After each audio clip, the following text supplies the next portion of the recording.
really, really hard and they execute the system, and that's what it's all about. Yes, there sir. Trust. He's pretty big trust. Big trust, baby. Hey, yes, sir. Right on cue. Hey, right on cue. Hey, let me.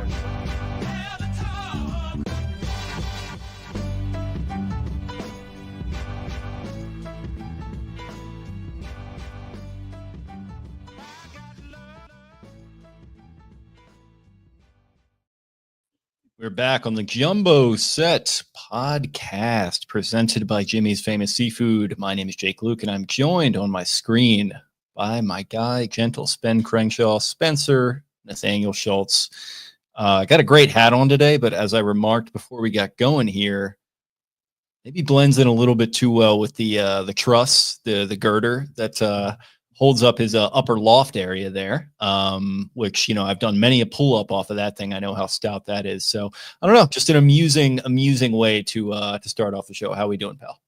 I think earned and iron earned. The Ravens signed Jaire Alexander to a 1-year, $4 million deal worth $6 million. Boy, oh boy. Yeah, that'll do. Yeah, I think that'll do it. Yeah, that'll do. That it will. Yeah, you're coming out of the gates hot. You're very fired up about this one. I am too. I kind of like, it's very interesting how this whole thing played out. I mean, obviously, he and Lamar go back a long way, back to their Louisville playing days together. I actually pulled sort of the clip, the very kind of heartwarming clip of Jaire Alexander getting drafted in the first round in 2018, and he's getting interviewed, and kind of in the midst of that interview, the Ravens go and grab Lamar, and he's kind of freaking out and very happy for his guy, supporting his teammates. So that was always a very cool clip, always kind of made me think highly of Jaire Alexander. And then obviously he's he's an interesting character. Like, he's had some stuff with the Packers where it's like, what's going on with this guy? Is he got like a certain deal or something like that? But I don't know. He's just maybe a little eccentric and kind of does things his own way. Very, very cool. I feel like he'll fit in very well with Marlon Humphrey in that way. Something that Marlon actually did allude to himself. But yeah, he had a salary on the books with the Packers for $17 million or thereabouts going into the season. He has had some issues with injuries, so the Packers did not want to be on the hook for that. Could not come to an agreement with him, so they wound up cutting bait with him a few days ago.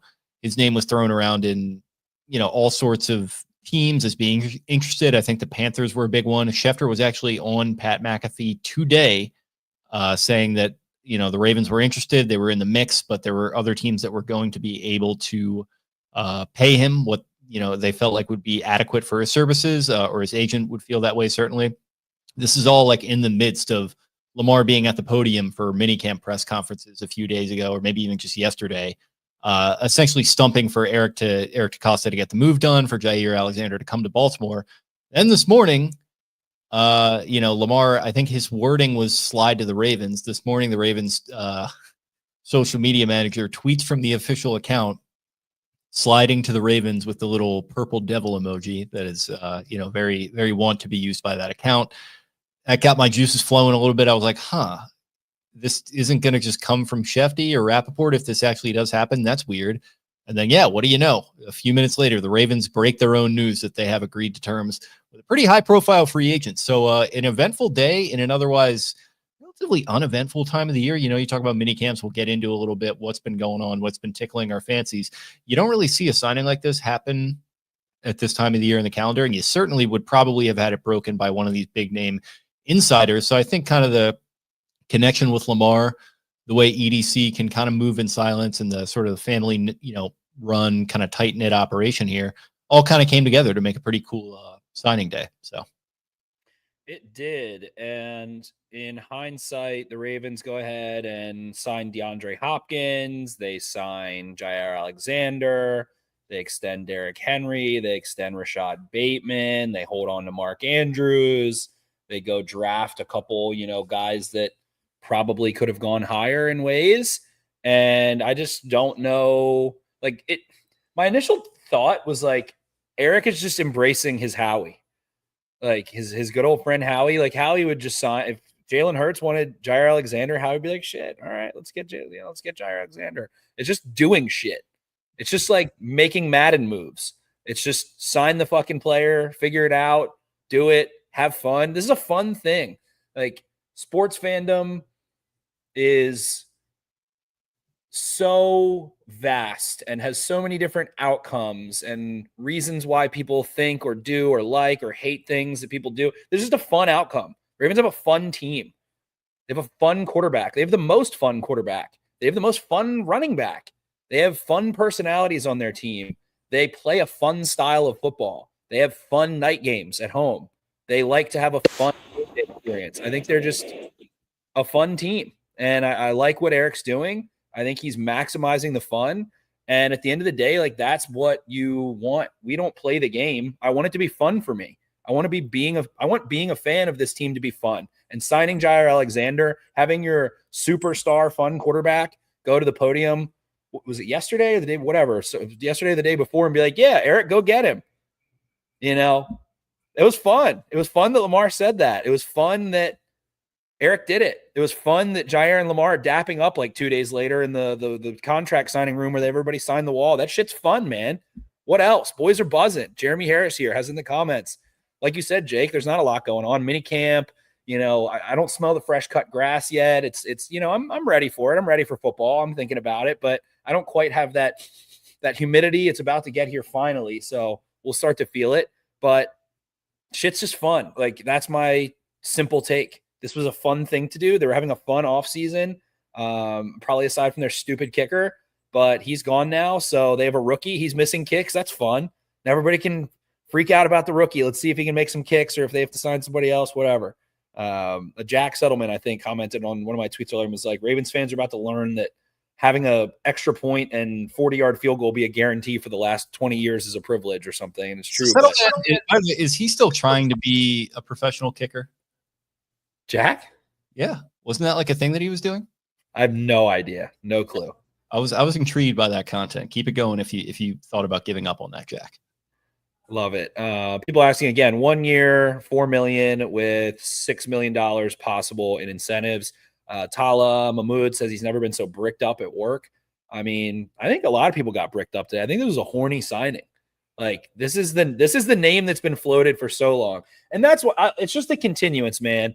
The Ravens under Ozzie were this mysterious, dark, like, oh, what the hell are they going to do? When they made moves, it was so silent. And I mean, like you said, Jake, the Ravens announced their own deal, but it's like, yeah, they made that part of it quiet, but it's been like, I don't know. It's literally Madden shit. Everyone's been linking Jaire Alexander to Lamar for 2 years. Trade deadline. Get Jaire Alexander. Get him here. Sign him. Do this. Packers are going to come sign. We had Marlon, of course, had to kind of insert himself into the proceedings there a little bit at his media availability today, talking about it. He had some funny quotes and some insightful ones too.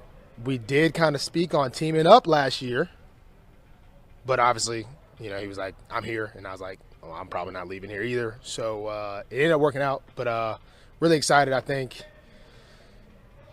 a quote that's never been said and probably will never be said in NFL history is, we got too many corners that can cover. So I think that's a great problem to have, and really excited for that addition. Yeah, so you can never have too many corners that can cover. Of course, he's saying, well, we talked about teaming up last year. It's like, yeah, I mean, he was on the hook for a high salary and probably wasn't getting traded. So yeah, it was going to have to happen like this, but good to see that it did. Some sort of anecdotes about how he was trying to find him on Instagram and he couldn't.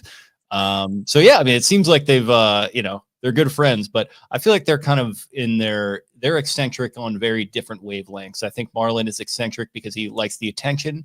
I think Jaire Alexander is just like on his own wave. You got to get down a rabbit hole if you're not familiar with some of the stuff that's going on with him. I'm very entertained. Jaire Alexander just like he likes himself. He's a corner. He likes himself. He likes his chances. He likes the way he plays. He likes the way he looks. Likes to hang out in the mirror. He likes himself. Jaire Alexander likes him some Jaire Alexander. I love it. I love the personality. He's going to be goofy. He's going to say wild shit. It's going to be fun. It's all just fun factor, man. And I think it's such a low pressure situation too. Like, aside from the Lamar connection, it's just low pressure for him coming in. He doesn't even need to fucking start. He doesn't need to start. He really doesn't. He does not need to start on this team. He should, could, would, sure, but Marlon could play on the outside, and Wiggins could play on the outside, and somebody else could play on the inside, or Marlon can play on the inside, and Jaire can start. Or I forgot that Chidobe Awuzie was on this team until both of them, they're in similar boats. Like Jaire's a little less probably. I mean, he's missed a lot of games too. Both of them have had some injuries. I don't know. For some reason, it feels like Uzi's been more banged up. Alexander played 9 games last year for context. Still had 2 interceptions and a couple passes defensed, and stats looked good when he did play. But it's been kind of a tough run health-wise for him. So that's part of it. And I think also the pedigree and wanting to play with Lamar is why you can get him at a $4 million figure.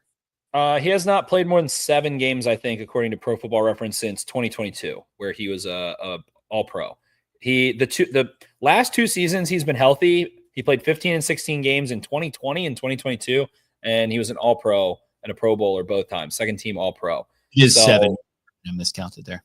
I mean, whatever, but it's literally the same shit. But it just, you don't need him to play 100% of snaps this season. You need him and Uzi to play 70% of snaps combined, probably. They also have TJ Tampa. They also drafted some guys. They have Jalen Armour-Davis floating around. He's made a couple plays. He's had his struggles, but the guy looking to earn a second contract. So, like Marlon said, you can never have too many corners. We want to delete. No, delete that freaking statement. Like, oh, we have enough guys in cover now. Then they'll all get wiped out in one fell swoop. All their hammies will all blow at once. I'll knock on wood for them that doesn't, but it always does. So, I just am thrilled by the depth, and I think it just speaks to how traumatized the entire organization was by having an incompetent, like dog shit laughing secondary. They have to bench Marcus Williams, cut ties with him, whatever the hell was going on. He was getting, pushed away from the team for whatever the hell was going on. Then they have to move Kyle Hamilton back, and then they have to bump Marlon inside, and then they have to Mick Wiggins, who is a true junior coming in and, a slender corner, go play pretty much full-time left cornerback.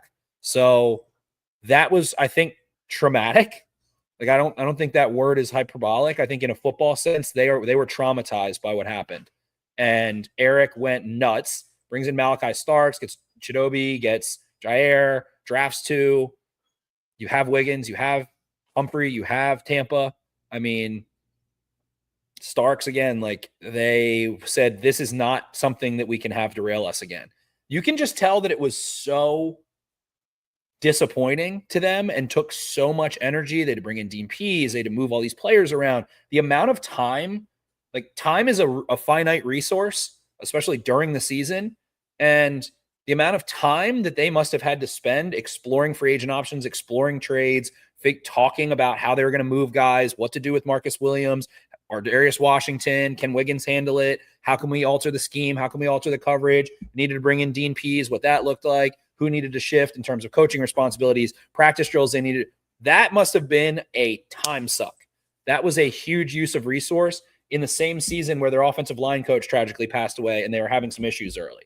So it was a 2-headed beast where 2 just glaring holes to begin the season. I mean, Joe Burrow eviscerates them twice. You can just tell this is the final step of that shit ain't happening again. And it reminds me of the Eagles. Like I just said, the Eagles were like, our linebackers and our safeties suck. So they went and drafted Kenyon Mitchell, Cooper DeJean. They signed Zach Bond. They get it rolling. They made the right move. Zach Bond is kind of a similar signing in ways to me. Somebody who's a first-round talent, had flashed. Jaire definitely had more success than he did, but it's like, hey, can we bring this guy in for a year, see what he can do, see if he can earn another contract, former, high talent. Zach Bond wasn't a first-round player. I'm insane. He was a third-round pick, I think. But, he was locked to the first round that year a good bit. So, yeah, I think he was a third-round pick, actually, if I'm thinking correctly. But regardless, I think it's, just addressing the issue directly, quickly, and through veteran signings and the draft wholeheartedly. So, it is what it is. You got Deuce 1042. I still don't understand what happened with Brandon Stevens and Marcus Williams. Just too much change, probably. I mean, in one sentence on each, I think Marcus Williams was brought in to be a Wink Martindale post safety that sits back there. And then Mike McDonald takes over. The NFL changes and responds, starts matching route concepts instead of playing zones and man. And I don't think Marcus was cut for that the same way. He had some injury too. Then Brandon Stevens, man, I think it's just lost confidence in playing the football, plain and simple. Like those two things. I think that's all. I'll go to my grave defending him as like a guy who could cover, but just could not get his eye to the ball, get his hands to the ball. Just could not make a play on the ball. Like, and this goes even like this is literally even last season when Devontae Adams, it felt like he was just absolutely cooking him. But if you go back and watch some of those snaps and those reps, it's like, no, he just made like a Julio Jones level catch down the sideline. And then it's always using his sides to go up over top of him. It's just like, I don't know, like Stevens, I'm not really sad to see him go as a player, but I do feel like, man, he got some tough breaks. And you're right. I think that affected his confidence, and that did lead to some poor play. So. It did. And Alexander, what does he bring as a player? He's very non-traditional, I would say, as a corner. I'd say that he's it's not like Marcus Peters. I wouldn't say he's as like he doesn't put the blinders on the same way, but it's like, oh, to me it looks like oh, the concept asks for you to play like press, and he just gets a bad feeling that something's going over his head.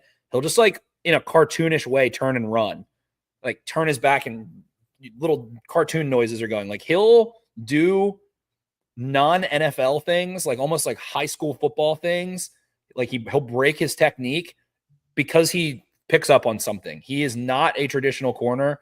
I think a lot of his technique is like hodgepodge technique, where it's like little bits and things that are traditional but pieced together. I think he's very creative. Ball skills crazy, recovery speed crazy. He's consistent. He's only played, like we said, less than half of games over the last 2 years, but that's why he had to sign a prove it deal. And a lot of times, he gets a big fat contract. A lot of times guys will end up, having these circumstances they expect. They're young. They're like, oh, I get, this monster contract.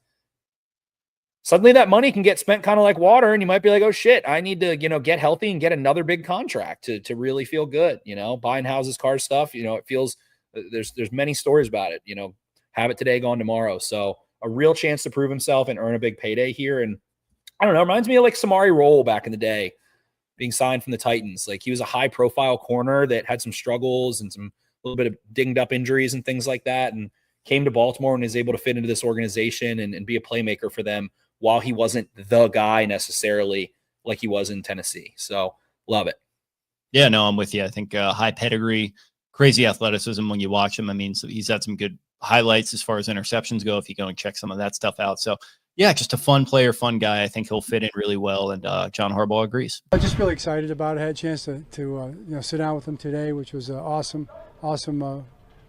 time. And he's excited to be here. We're excited to have him.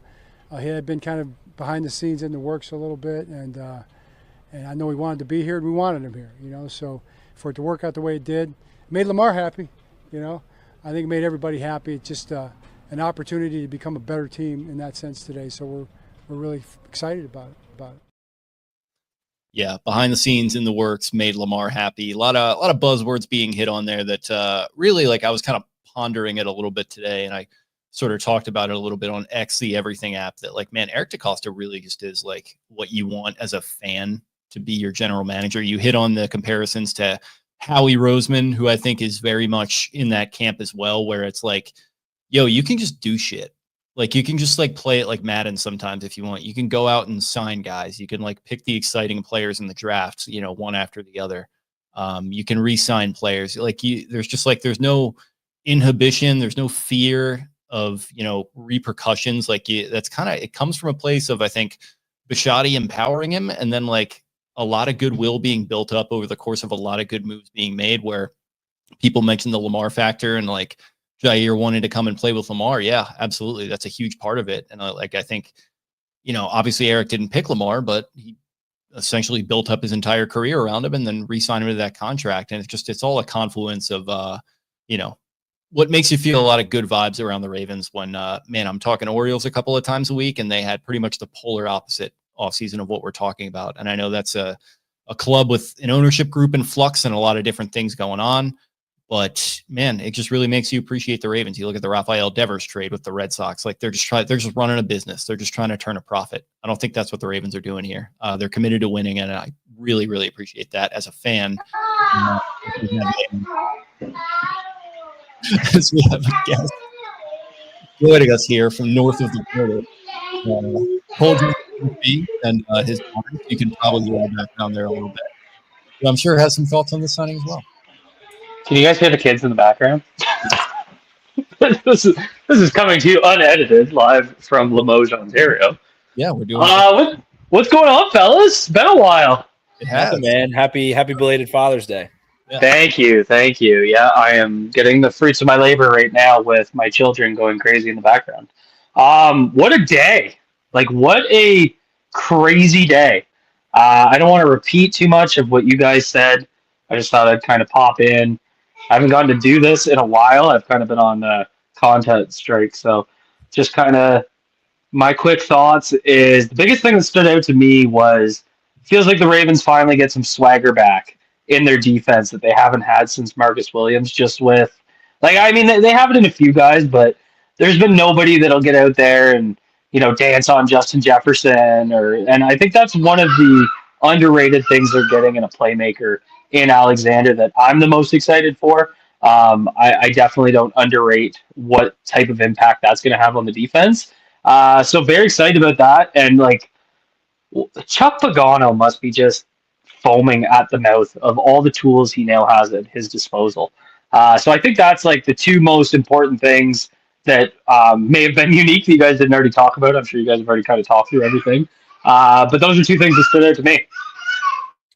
And I just think to that point, like Kyle Hamilton, you can make a very strong argument for him being the best DB in the NFL and not having to be the number one guy in a secondary coming in. Like Jaire Alexander's used to being the expectation of the anchor of Green Bay's secondary.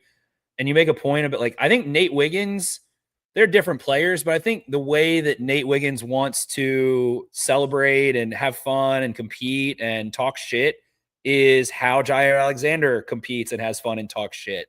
And I think like the vet in the room thing is like slightly overrated by fans. Probably at the end of the day, like your own professionalism is going to get you as far as it can take you. Having a mentor is always huge in any profession, whether it's sports or not. But I do genuinely feel like Wiggins at this point, having Chidobe and Jaire and Marlon, and then being in a room with an elite, or in a secondary, I should say, I guess, with an elite safety. Now you got Malachi Starks, the star power, the fun factor, the ability to maybe be like the old Ravens, like the Billick and early Harbaugh Ravens, with that sort of competition and ability to celebrate their play. Like Jaire Alexander will lift that a lot.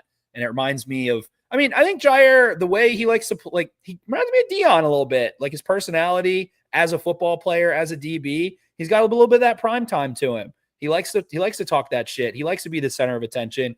And I think that makes everybody else in your room more confident, as long as you're not being like a fucking nutbag, head case, psycho, fully, like more of a wide receiver, maybe. Like you're not acting like an Antonio Brown or something. But I think go and get your car washed instead of going to the team meetings.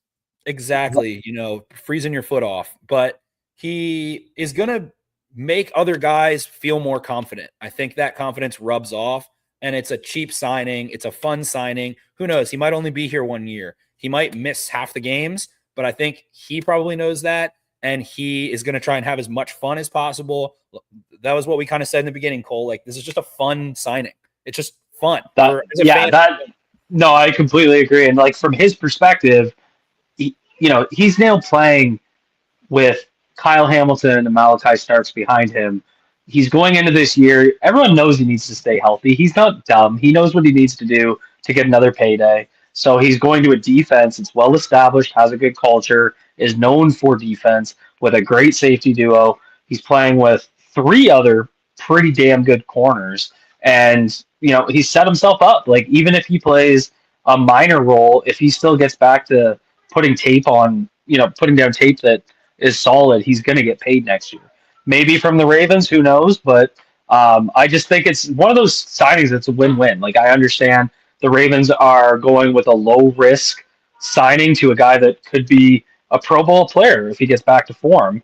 And from his perspective, he's probably going to position himself, if he stays healthy, for a pretty good payday. So it's great to kind of see the win-win. I also think it's always funny to me, right? Because we always talk, well, we don't say it. We hear a lot about the Harbaugh choir boys, and we brought in Marcus Peters. Now we're bringing in Jaire, guys that aren't like they talk shit. They have fun. It always beats that narrative, and nobody ever talks about it. I always find it pretty funny. But I think it speaks a little bit to something that Hopkins was talking about in his media availability. Just a short clip that I've got here from him. Camaraderie, how close guys are. I think that's what makes a great football team. They do things not just on the field, but off the field together. I've always been, a big fan of that. You have to build a bond, not just on the field, but off the field. Yeah, and I think that's where some of like the Harbaugh choir boy stuff, I think is starting to go away a little bit. It sounds like he's sort of starting to maybe loosen his grip on the steering wheel a little bit, allow the veteran sort of culture to, reign supreme and maybe help develop some of these guys in a different way, as opposed to, treating them like they're in the military or something, which, that's John's fan fiction, is that he's in the military somehow. And, these are all his cadets. It seems like it's a little bit different. He's got his veterans, and like, Hopkins said, there's a camaraderie. Everyone's kind of doing things together. It seems like no matter how much of like a big personality you might have, as we already have seen with Marlon for, almost 10 years at this point, and we see with some other guys, and now we'll probably see with Jaire. It depends, no matter how big your personality is, how much shit you want to talk, like you'll find a place and you'll find a way to fit in, because just things run from the top, and guys want to play around Lamar Jackson, and they want to go try to win a Super Bowl. Deandre Hopkins, Jaire Alexander, interesting signings, guys that have played really, really, really elite football in the last couple of years. They're cheap. Shobi Awuzie also falls in that category. Again, they extend Bateman, they extend Henry, they hang on to Andrews. They basically did nothing but make additions. They did nothing but make additions. They bring in an entire draft class. You're bound by sheer volume to have 2 of those draft picks, maybe 3 of them actually contribute. One of them is probably going to start immediately. One of them probably is going to start sooner rather than later. And then you have a whole other slew of guys you brought in across the line and other positions. Teddy Buchanan, who knows? So this team should really only be getting better. And one of the things that sticks out to me is just like, I just think it's funny growing up a Ravens fan and not ever having that quarterback presence. And now we're in 2025 and Lamar is like at the podium at minicamp, like, hey, Eric, hey, go get him. Go sign my friend. And then 2 days later, his friend is in the signing room. And it's just funny having an actual superstar quarterback. And like he and the general manager are like in this embrace with the player who's like shucking up deuces like over both of their heads. Like it's just, man, like I think that speaks maybe more to like the media landscape we're in now just in general. But, it's a buttoned up organization that does things well, but they also know how to have fun too. So it's cool. A little bit of a work hard, play hard environment, if you will, in there. And that's how this podcast rolls. Work hard, play hard. I completely agree. I mean, this has to be top to bottom one of the most complete rosters we've seen in Baltimore. Like there's definitely question marks. Like you can look at left guard, will linebacker, backup nose tackle, but you're going pretty deep into the positional groups to see what the holes are. Like our 4th cornerback is Awuzie. Like that's absurd. It's just one of those things where, talent's never been the issue in the Lamar Jackson era, and we know they're going to perform in the regular season. They always do. It's just, are they going to show up in January and get shit done? That's really all this team has left to prove. And EDC keeps putting together really solid rosters, and they just got to get it done in January. That's it. Yeah, I mean, totally. And like, that's always going to be kind of the thing lurking in the back of your mind. And it's going to be more prevalent the more years that go by that they have performances like they did. But I mean, shit, like it shouldn't be all that hard. And like the rosters just, it seems like it feels like they just keep getting better. Like I know 2023 was great, but toward the end of last season, it felt like that team was maybe on par with what 23 was able to do. And you look back at 19 and like, these have been great rosters. And Lamar, I kind of wish I had been able to find the clip. I couldn't find it anywhere on X, the Everything app.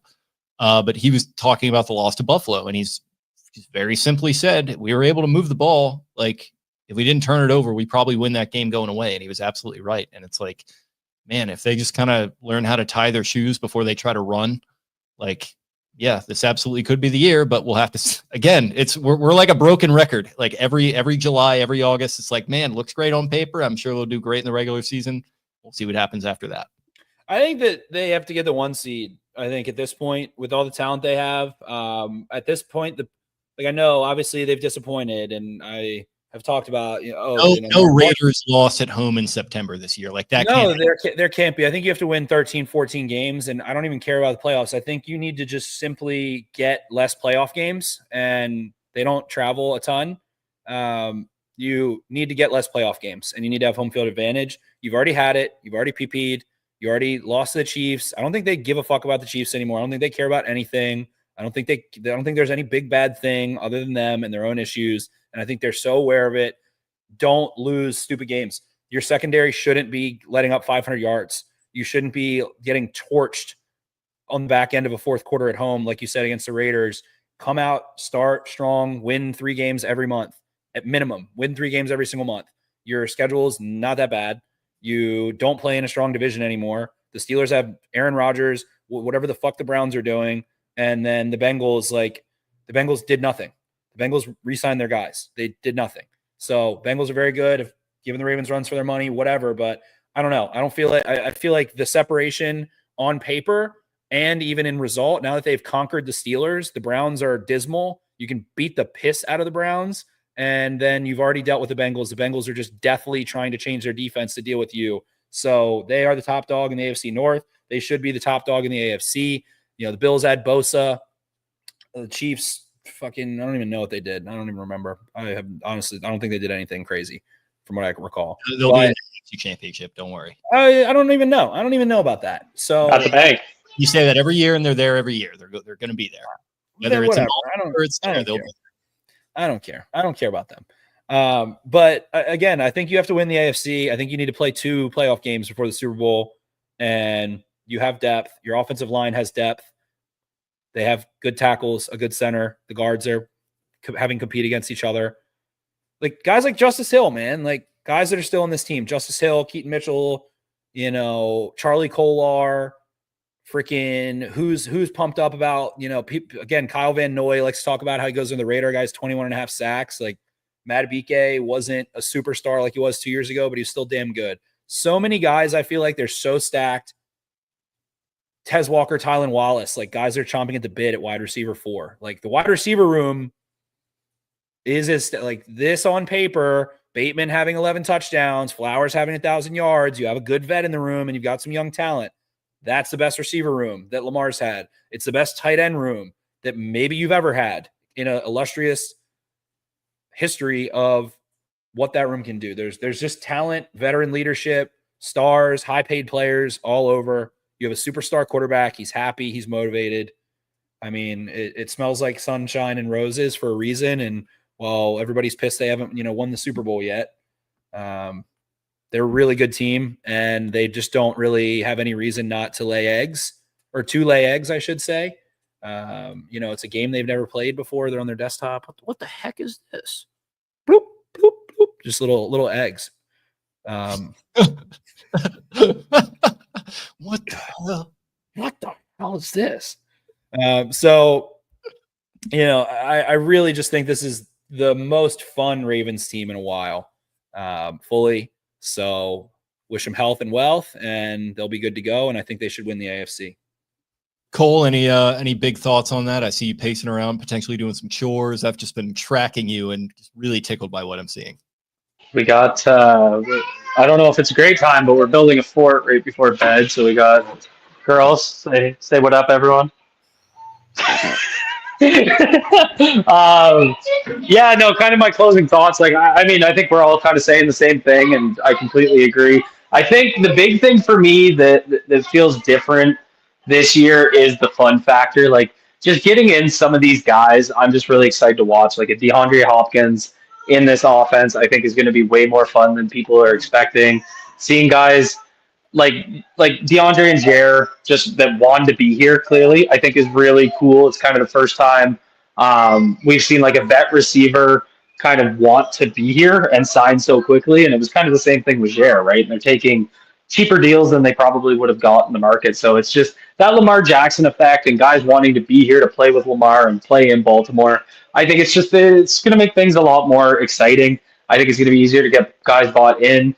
I feel like it's the first year since probably 2019 where we're not like installing a new system. We're not completely revamping the offensive line. Like, it's just, I feel like they're just going to be able to hit their stride, and that's what I'm excited for. So we have a really tough September. I agree the schedule after September is not anything crazy, but September you got Buffalo, Kansas City, and Detroit in the first 4 weeks, and I'm completely with you guys. Like, you got to start hot, and those are probably your 3 of your 4 hardest games that you have all year. So that's why, getting guys in here, staying healthy through August, you can't underrate that. Again, like even DeAndre Hopkins last year was hurt in training camp, kind of would have impacted the start of his season. So I'm just excited to kind of see these guys get going. I just want a smooth start and pray to God Tyler Loop can hit his kicks.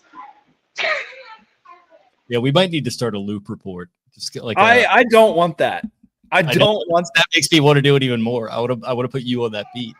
I'm not gonna lie. When I saw he missed an extra point in practice, it gave me heartburn. But it is what it is. We're entering the desert, and it's like the only thing worse, Spenny, than having a kicker that everyone loves and talks about, and it's like, oh my God, this is the greatest kicker of all time, is having a really shitty one that everyone's like, wow, this guy really sucks. What are the Ravens doing? They got to get it together. You're gonna have to talk about kickers, whether you like it or not. This is gonna be a thing. I don't care, man. I'll talk about the punter. I don't care about the kickers. I just don't. Don't kick. What if they just didn't kick? What if they just? What if he misses the extra point? That's what I'm getting at here. What if they just didn't? What if they just didn't kick extra points? Just never kick extra. Just always go. He was Dan Campbell on steroids. I like it. He was way ahead of the curve on that. What if there just wasn't some scrawny little 5'11" fucking dingbat that you had to entirely rely on all the time? You don't. There just wasn't some squirmy little fucking idiot that you have to rely on when you. Why haven't we had one kicker that's like 6'8", like 3? Man, this is my life. Like, all right, I'm gonna go parent. Thanks for hopping. That reminds me why I don't have kids. I was gonna say, that's birth control right there for me. There you go. There's your summer birth control, folks. So with that, I don't. But again, what if there just wasn't some little guy that you go to war for 4 hours and then there's just this little guy that determines it all. This little guy runs out and he kicks the ball. And that's just what determines everything. What if there just wasn't that? What if that's just you got to talk to rugby? That's where it originated.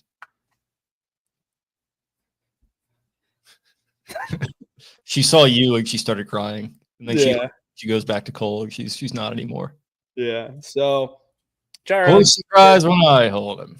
Jaire Alexander, Chidobe Awuzie, Marlon Humphrey, Nate Wiggins, TJ Tampa, 2 rookies in there, Longer Beam and Cone, and Jalen Armour Davis as well. Quite the bloodbath that room will be for Jalen Armour Davis, TJ Tampa, and those 2 rookies. Somebody's getting cut into the Ravens have talked about moving Armour Davis to safety. And you got Kyle Hamilton, Malachi Starks back there. Real shame on our Darius Washington. Really, really stinks. Sanusi Kane showed some fun stuff. Bo Brady was a darling last year. Really good special team player. I think they can get something out of him. I think is he injured right now? I think he Bo Brady? Yeah. I have no idea, maybe. I think he did get hurt the other day. I think that sounds right.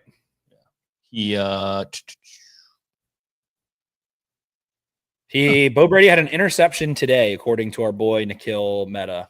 Yeah, it sounds like he was hurt, but he's now good. Okay, I think maybe ankle or something. That does ring a bell.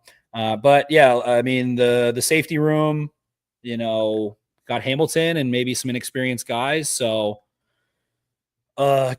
maybe midseason edition, maybe needed, maybe at safety. But Marlon, I really see this move putting Marlon in an interesting spot. At this point, you have 2 guys you feel good about other than Wiggins that aren't Marlon to play outside corner probably. Minimum 1. Marlon's so good in the slot. And I see that becoming a larger variance role in terms of him maybe playing quote-unquote safety at the snap. Some things like that. Rotating, starting to integrate him that way. Obviously, they love Marlon. They view him as a Raven for life.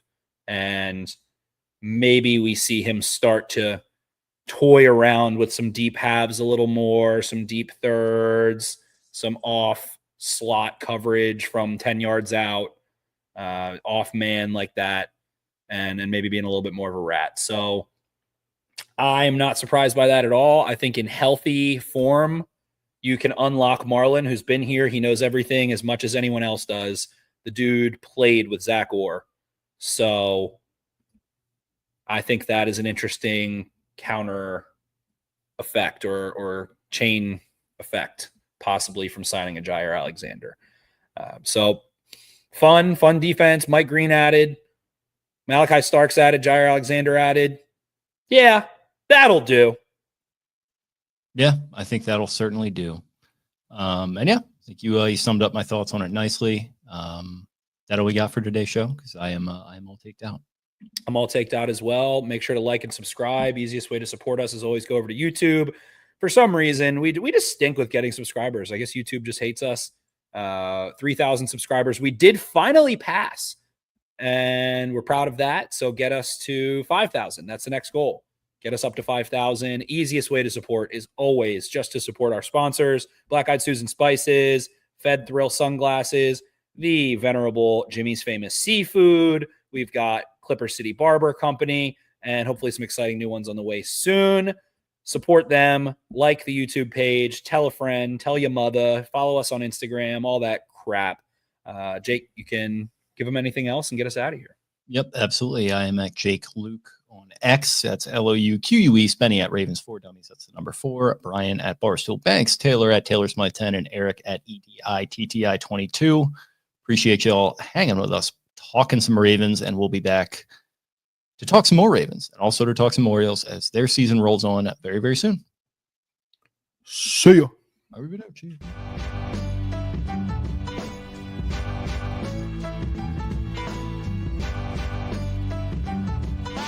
Really, really hard, and they execute the system, and that's what it's all about. There Yes, sir. it is. Trust. He's pretty big trust. Big trust, baby. Hey, yes, sir. Right on cue. Hey, let me.